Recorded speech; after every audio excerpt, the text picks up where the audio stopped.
اول خو دا خبره یاده کوي د دې نه مخکې چې موږ فضایل بیان کړو، یو دا خبره یاده کوي د عوامو کې دا مشهوره ده چې کله عمر یې لږ ډېر شي نو بیا دا خبره کوي چې زما نه وخت تللی دی.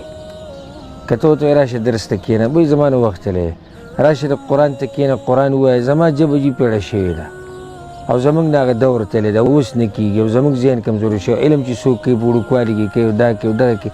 زه دا منم دا خبره صحیح ده چې ښکلی وخت د علم د طلب کولو او د دین د زده کولو هغه دغه عمر دی چې انسان په ځوانۍ کې او چې څومره عمر کم وي نو دومره ذهن ډېر زیات کار کوي.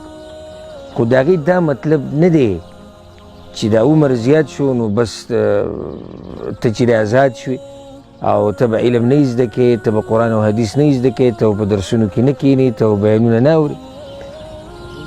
دا خبره یاده کوي چې دا علم زده کول عبادت دی، علم زده کول عبادت دی او عبادت ګورې عمر ډېرېدو سره ختمیږي نه.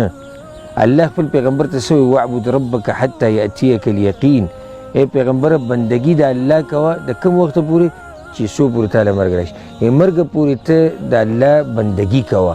نو دا علم زده کول دا هم بندګي د الله ده، نو دا بندګي هم د مرګه پورې کوې. دا به نه وي چې زما عمر زیات شوی دی اوس موږ سره وخت لږ دی که نه موږ به تاسو ته هغه علما شمارلي وو د امت، بلکې په دې باندې بعضو علماو مستقل کتابونه لیکلي دي.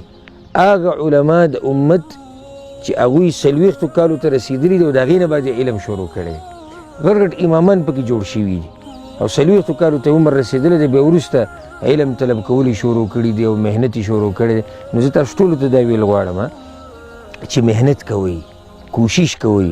اگر که عمر دې زیات وي الله به درته دروازې کولاو کړي، الله به دې ذهن کولاو کړي، الله به دې ژبه روانه کړي، الله به درله توفیق درکړي، الله به ستا په دې بدن کې برکت واچوي، ستا په دې علم کې به برکت واچوي.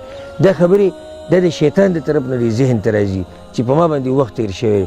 عباداتو کې وخت نه تېرېږي. ګورې صحیح شوه ستا عمر زیات شوی دی او ته هغه شان مسلې نشي یادولی څنګه چې یو ځوانه کس یادوي، هغه شان نشي یادولی. د هغې په نیمه خو یادولی شي که نه، د هغې په درېیمه حصه خو یادولی شي، د هغې په څلورمه خو یادولی شي، څه نه څه خو یادولی شي که نه. دا څه نه څه د نه څه نه غوره نه وي چې بلکل تا سره څه علم نه وي، بلکل ته په قرآن نه پوهېږي، بلکل په حدیث نه پوهېږي، نه د پیغمبر په خبره پوهېږي، نه د الله په خبره پوهېږي. د دې نه ښه دا نه دی چې لږ ډېر خو پوهېږي که نه. نو ځکه د دې مبارک پروګرام نه موږ تاسو ته دا نصیحت کوو د زړه د کومې نه چې علم یې زده کړه، اگر که لږ هېڅ خبره نه خو برخه پکې واله.